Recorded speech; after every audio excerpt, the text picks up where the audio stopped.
Hi everyone, welcome back to my channel, Stephanie's Larlin. I'm Stephanie and welcome to the 10 best books I read in the year of 2021. We'll also have a video coming soon of the 10 worst books I read in 2021? 2021, not 2020, Jesus Christ. Yeah, so let's just get straight into it. The first book on this list is The Song of Achilles by Madeline Miller. I have spoken about this book more times than you could probably count, but it's a Greek mythology retelling about the love story of Achilles and Patroclus. Madeline Miller is a phenomenal writer, and this book, I recently reread it and annotated it and I had so much fun. It was just phenomenal on the second read as well. Madeline Miller has such an incredible writing style and writing ability. She's just so incredibly capable of really playing with your heartstrings and encapsulating certain feelings that seem to be so hard to word, and she's just able to do it perfectly. She's literally a poet.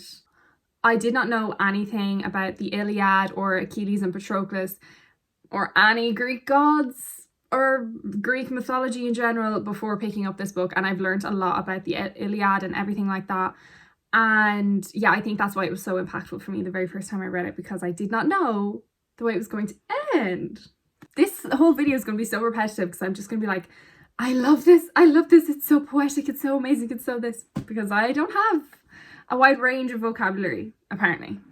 The next book on this list is a book I don't own physically yet. It's a book I read a few months ago and it just made me cry from joy. I've never cried for the entirety of a book from joy before. Like, you know, sometimes you shed a few tears over really cute and nice, heartwarming moments, but this was incredible. Like, oh my god, I've never ever experienced this amount of love for characters and a book and just feeling so sunny when I read a book. That's probably not even the right verb, adjective, whatever.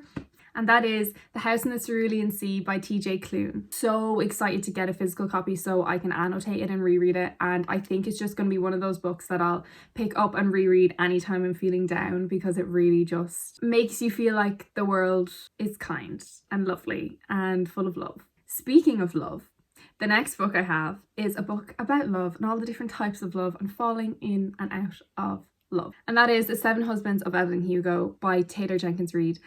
I have mentioned this book before, and again, like The Song of Achilles and like The House in the Cerulean Sea, this book just owns a piece of my soul. I found myself so reflected in Evelyn Hugo's character, and I just really felt seen when I read this book, but also it just taught me so much about love and the different types of love and settling for different types of love. But the next book on this list is a book I have mentioned in my favorite romance books, and I think it's probably the only romance, well, strictly romance on this list, and that is From Lukov with Love by Mariana Zapata.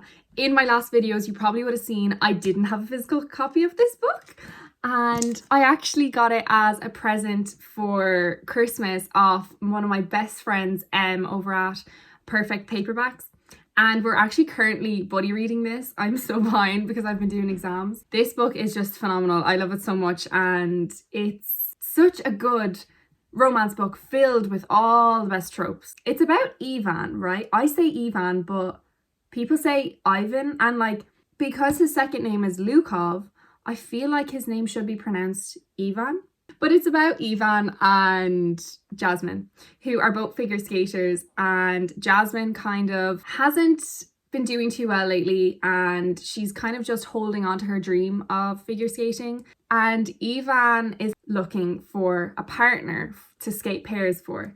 And basically Ivan and his coach come up and approach Jasmine and ask her to skate with him and be his pair.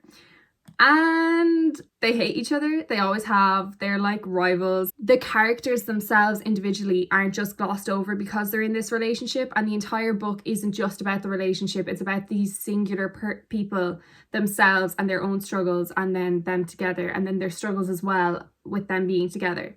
So I just think it's a really phenomenal book and it's so well written. The next book is another book I don't own yet, but hopefully I'll be getting it for Christmas. And that is If We Were Villains by ML Rio. I read this recently by recommendation of one of my friends and I fell in love with it. And I just have not stopped thinking about it since I read it. It follows a bunch of kind of theatrical drama kids who go to like this prestigious college and they're studying like drama, theatre and like English literature. I'm pretty sure they could be studying some other bits too, but that's like the main thing.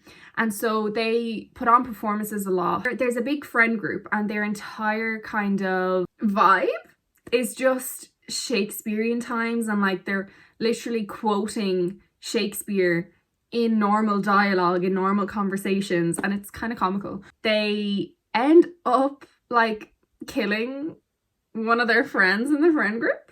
So it's a little dark academia murder mystery type thing. And yeah, it's just so fun and so dramatic. It's so theatrical. I literally live for it. And just the way it ended actually broke my heart in two. The next book on this list is a book I actually have a reading vlog for. I think it was like my second or third video I did on my channel ever. That is Mr. Impossible by none other than Maggie Stiefvater. If you don't know, and if you're new to my channel, Maggie Stiefvater is one of my favourite authors. And I have a tattoo of one of her pieces of writing from this series, but also it's kind of tied into the Raven Cycle. This is the second book in the Dreamer trilogy, which the first one is called Call Down the Hawk. And in the first book, and also this one, we follow Ronan Lynch, who is one of the characters from the Raven Cycle series. Ronan has this ability to do something, and he is able to bring things to life. I'm just going to say that. Yeah, Call Down the Hawk follows him while he kind of navigates through this and through his new life separated from his friend group. And it just delves a lot into Ronan's character and his inner demons. But Mr. Impossible follows on from that story, and he's with Jordan Hennessy, who is another character who has the same ability as Ronan. And they're kind of trying to figure out this ability together without causing too much damage. Not really successfully, but yeah.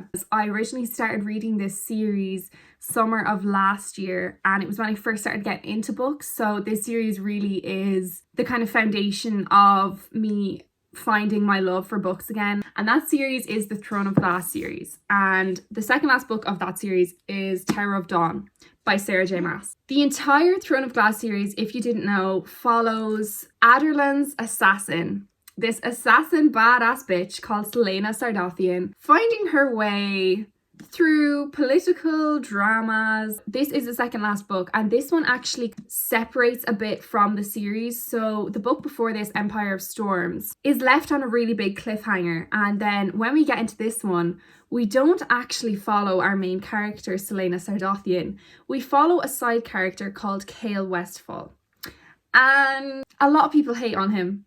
I have had my time hating on him, but this book really made me kind of fall in love with him a little bit. And I think it's just because I related to his character, but mostly to the different struggles he went through in this book.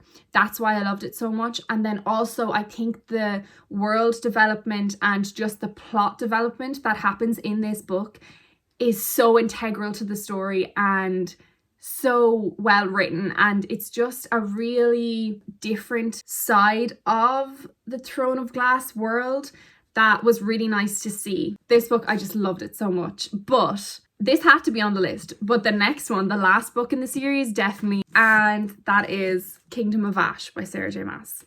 Look at that, look at that.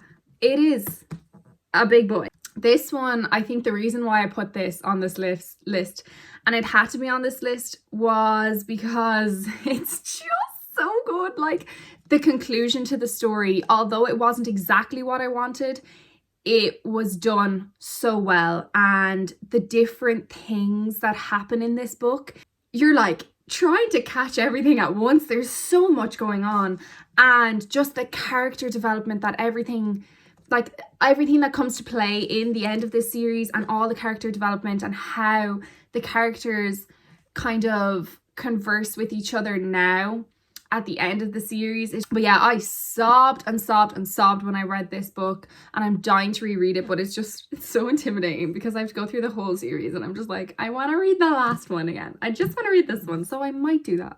Okay, the next book on this list is the second last book, and it's another Sarah J Maas book, and that is A Court of Silver Flames by Sarah J Maas. It's the 4th or 5th of the A Court of Thorns and Roses series. As you can tell, this is huge. Like, you'd be knocked out if you barely got a hit of it. Follows one of the side characters of A Court of Thorns and Roses. It's one of the sisters of the main character. Her name is Nesta. Throughout the entire series, she's kind of seen as this villainous character who's just a bitch and nobody likes her, and she's just cold-hearted and cruel. And I've always been intrigued by her and thought she was really interesting as a character. So I was so glad when I heard that this was going to be just all about her.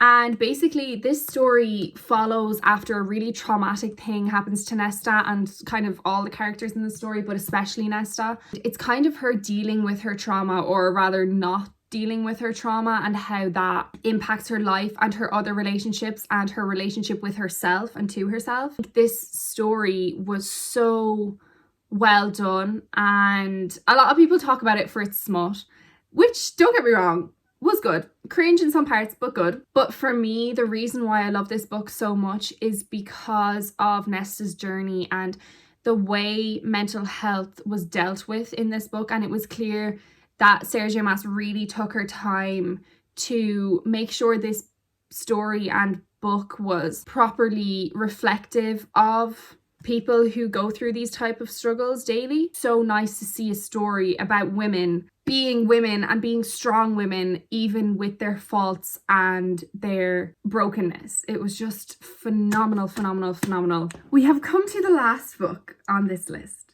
That is The Wicker King by Kay Ancrum. This book is kind of hard to explain because it's kind of confusing when you read it, to be quite honest. But it follows these two best friends. The Irish word for best friends, actually a good explanation for these two best friends. So the Irish word is Dlú Corda.